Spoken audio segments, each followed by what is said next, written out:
Hi, and welcome to our inaugural panel discussion for the Multipliers Movement. My name is Rachel Gilmore, and I am the Director of Recruiting, Assessing, and Training for Church Planters at Path One, which is connected to Discipleship Ministries, a general agency of the United Methodist Church. And we are joined today on this panel with a colleague of mine, Paul Nixon, who's the Director of Church Multiplication for Discipleship Ministries, along with Kay Cotin, the founder of You Unlimited and Impressions Unlimited.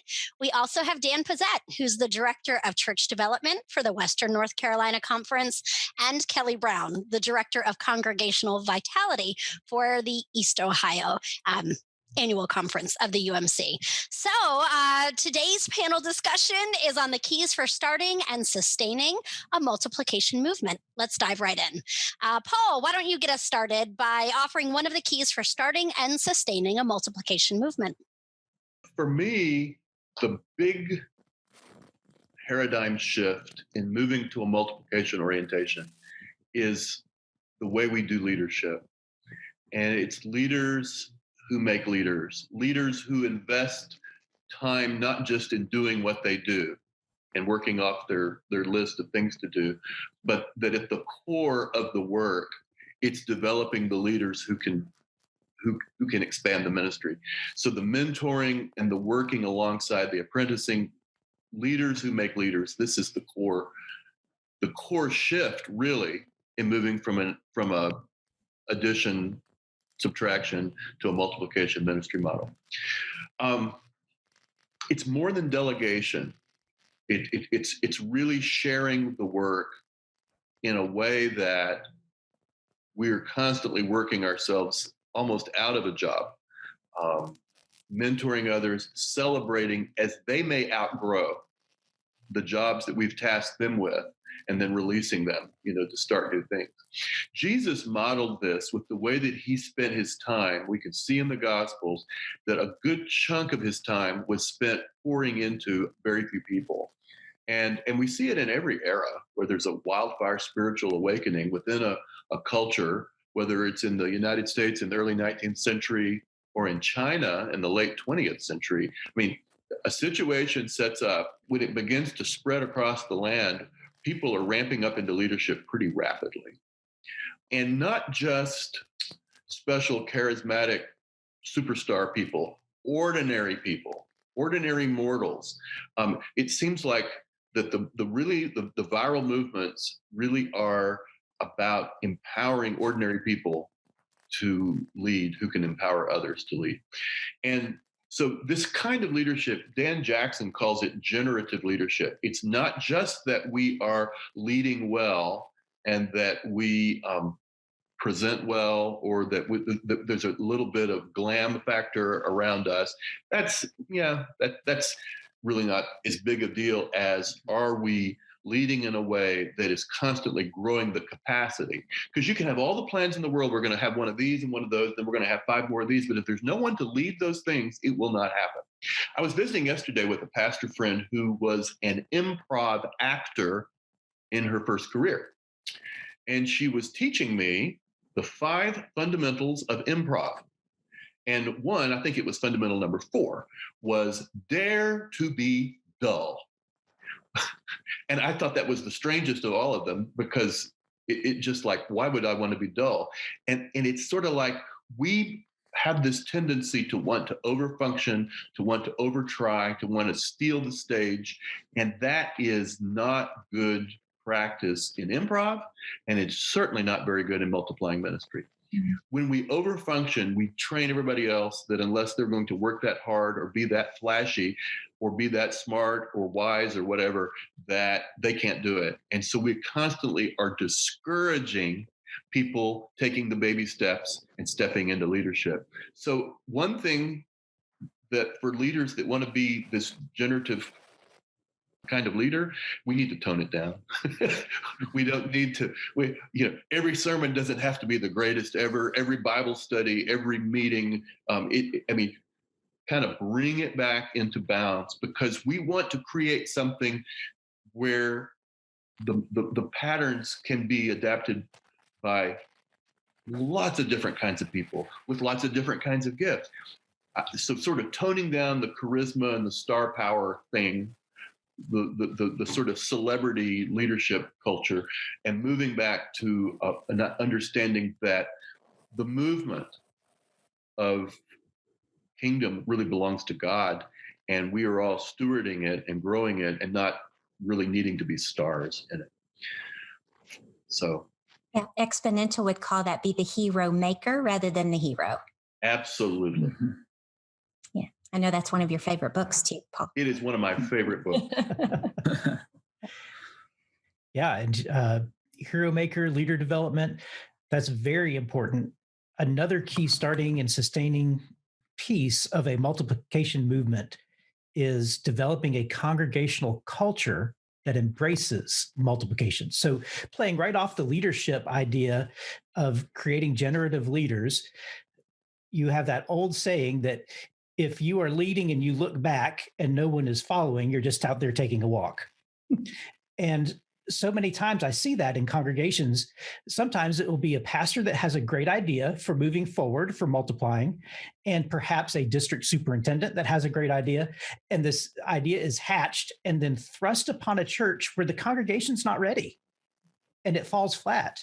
And you have some great leaders, some great initiatives, and then it just doesn't work. And so doing leadership means preparing your congregation with a culture that embraces multiplication. I often say that pastors are the primary vision casters of and for the congregation. That doesn't mean the vision is created in a vacuum. That the congregation is a part of this vision and must embody this vision and really be a part of the DNA of the church. And so good leaders will do that, will look for the themes, the vision that the church embodies. I think of the church that we read about in Acts chapter 2, the various forms that we read as the church emerges. You get a sense that everyone that was a part of the church just loved the mission, loved the vision. They really bought it. They really got the idea. And because of that, they were able to live out the mission and vision of the church with joy, even to the point where they sent money to other places to start other churches. That's a type of selflessness in the church that enables multiplication. And so developing that kind of cultural integrity in the very DNA of your church is so important to become a multiplying church. If you want to break out from just inward, you've got to be able to move your church outward. You know, Dan, several years ago, we developed a tool called Readiness 360 to measure how ready churches were to multiply, and you're really measuring the culture of the church. And in we've done this with hundreds of churches and all over the world, but in the very first prototype primitive version of readiness, we worked with the Tennessee church where it became evident immediately that the pastor had run ahead of the church and that there was a total disconnect between everybody else other than a few leaders that were excited about this, that the rest of the group had not come along. And we were able to say, whoa, slow down, time out. If we don't catch up, we're going to have a train wreck and probably conflict here because everybody's not on the page. Everybody doesn't get the why of why we would be multiplying ministry over in this other part of town and not pouring all of the money into the current ministry site. So important that we be bringing people along with us. Yeah, that's a great example. Absolutely right.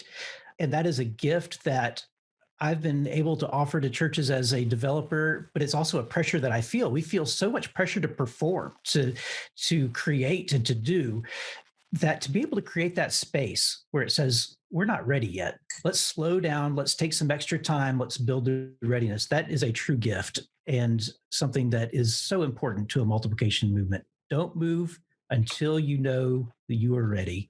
You'll find it much more successful when you do. We are finishing up the year 2020, and if all of us have learned one thing in 2020, it's that we need to be flexible and adaptive. Amen. And that's our next key in starting and sustaining multiplication movements, is that leadership needs to be adaptive and flexible. Over the last several years, we've heard a lot about adaptive leadership and how that's different than technical leadership. And So more than understanding, I think the definition, for me, it's important to understand how you do adaptive leadership, how you can be prepared to be adaptive and flexible. And, and that's on a personal level as well as on a system-wide level, whether you're working in a church or a larger system. And I think, the number one thing to remember when you're trying to be an adaptive leader is to know who you are, to know if you're an individual, to know how God has called you for a purpose and what is that purpose. If you're a church or a district or a conference, to have a sense of the vision of your own identity that drives and motivates the decisions you make.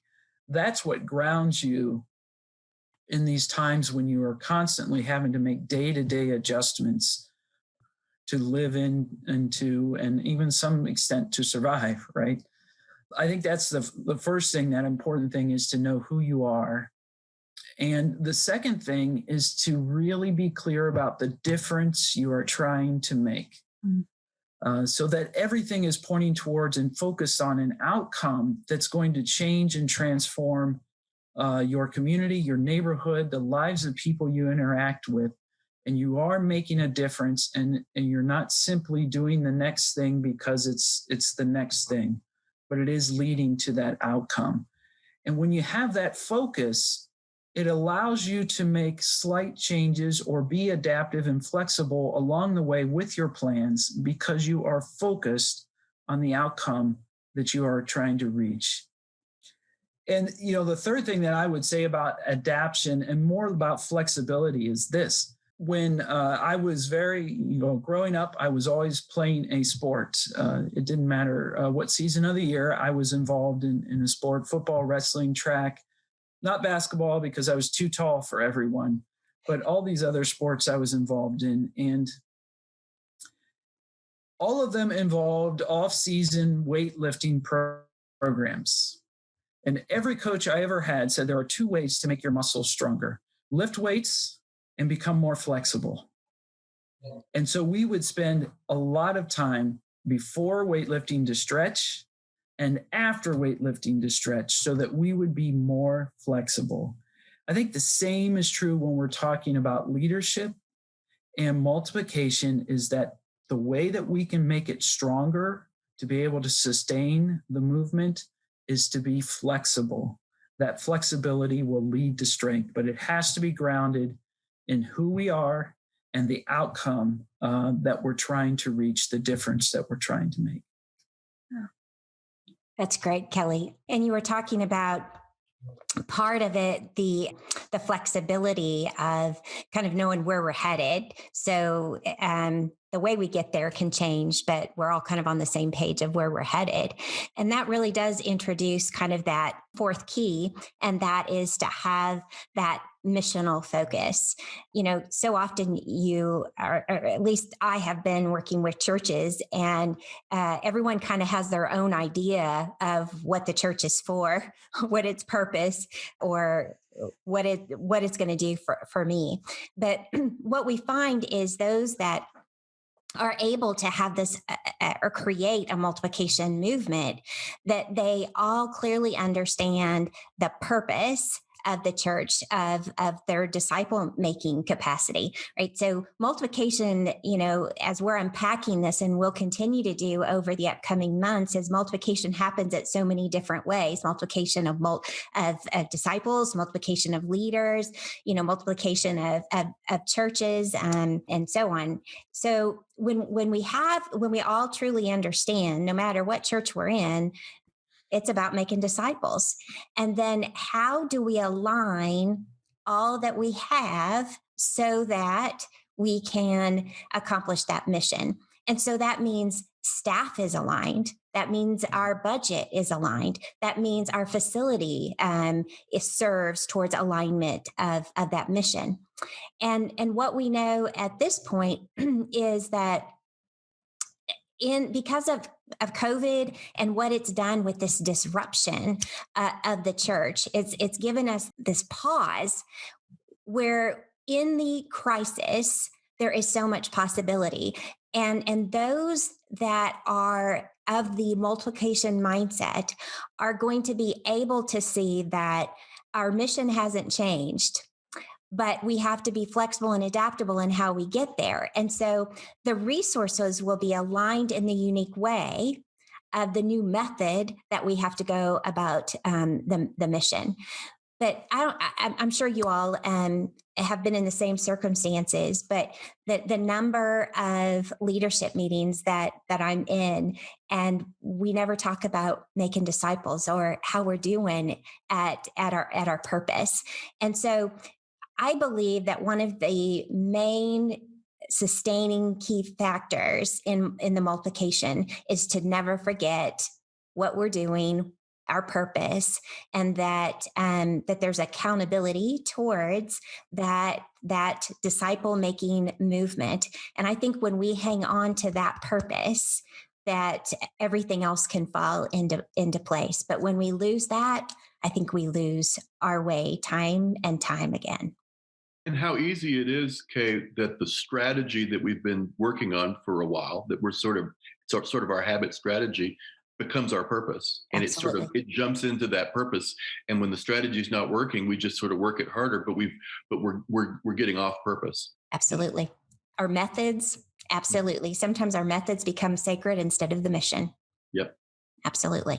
Absolutely. Yep. So I'm pretty passionate about that. So, but Rachel, I think, is going to talk to us about yet another key to a multiplication movement. Yes, our fifth and final key for starting and sustaining a multiplication movement is to realize that this is a highly relational process. We read in John 1:14 that the word became flesh and moved into the neighborhood, right? Like Jesus was incarnate among us, lived and dwelt with us. And we worship this triune God who has always been in relationships since the dawn of creation and before.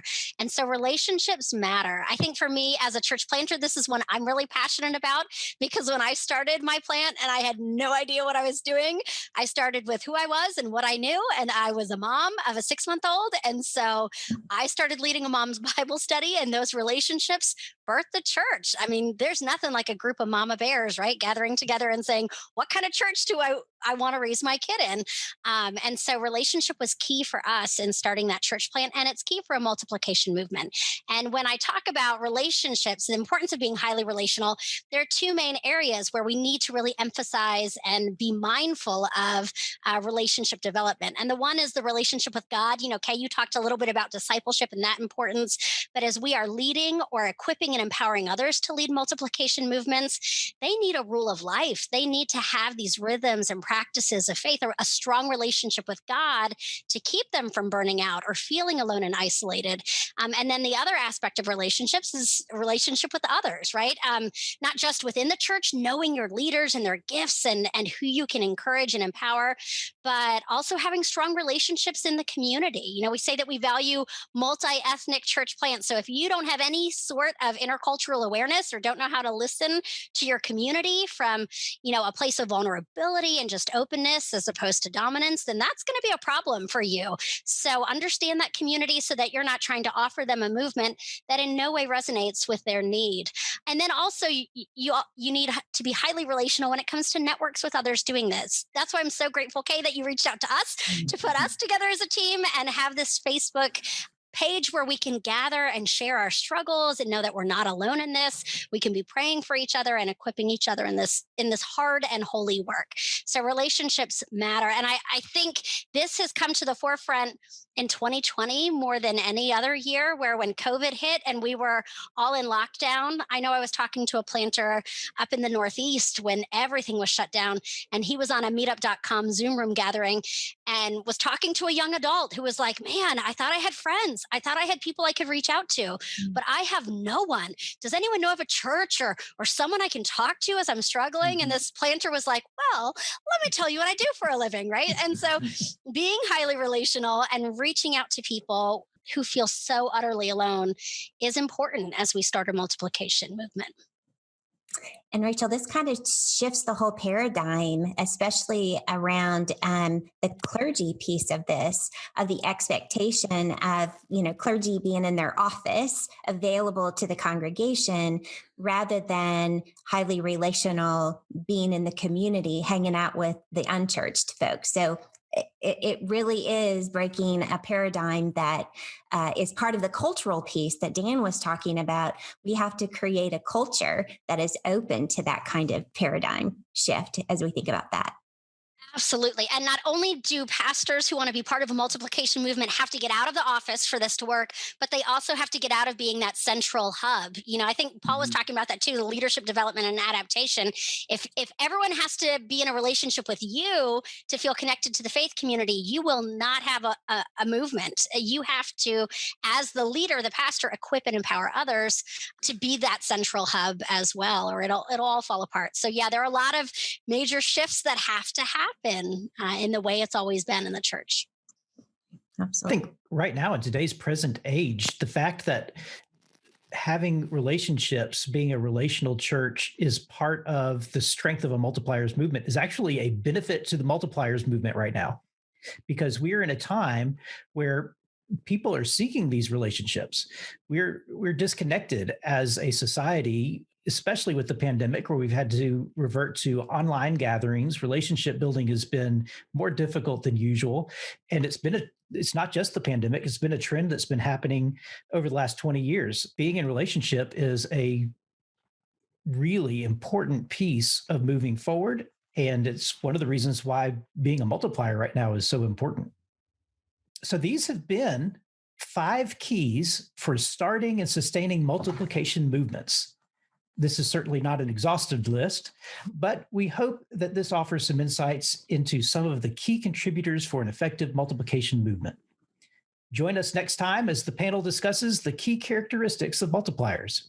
And be sure to like us on Facebook so you don't miss out on any resources, panel discussions, or podcasts. You can find us at Multipliers Movement. Like, comment, share that with others who are leading, who are wanting to learn how to be a leader in a multiplication movement. This is for clergy and laity that are ready to multiply their presence. So thanks for joining us today. We are the Multipliers Movement. And remember, today is the day to multiply your impacts.